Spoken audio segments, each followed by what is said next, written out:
আজকে আপনাদের বলবো বাংলাদেশের কিছু টিকটকারদের নিয়ে যারা ভাইরাল হওয়ার জন্য পোশাক ছোট করতেও রাজি। চলুন তাহলে শুরু করি আজকের ভিডিও।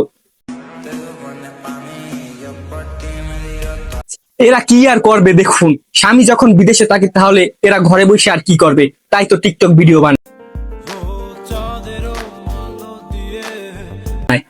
এতই যখন দেখানোর ইচ্ছা, বিয়ে করে স্বামীকে দেখা, অনলাইনে এসে দেখানোর কি দরকার?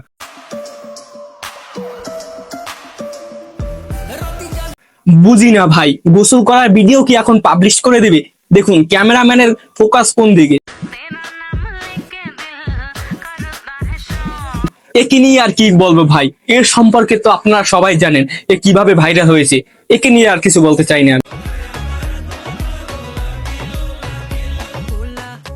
বোঝা গেছে আজকে আপুর স্বামী তাকে ভালোই আদর করেছে, এখন সে টিকটকে এসে সেগুলো বলবে।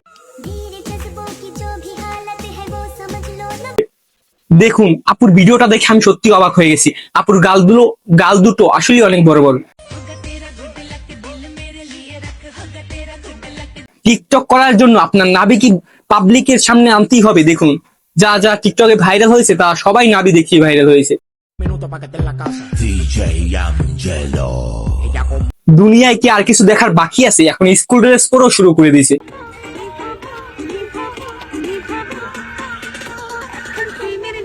যেভাবে নাচতে আসে তাতে বোঝা যাচ্ছে এখানেই শুরু হয়ে যাবে নতুন খেলা। তাহলে আজকের মতো বিদায় নিচ্ছি, আমি আব্দুর রহমান। সাথেই থাকবেন সবসময় এরকমের ভিডিও পেতে। অবশ্যই সাবস্ক্রাইব করে যাবেন আমার এই চ্যানেলটি।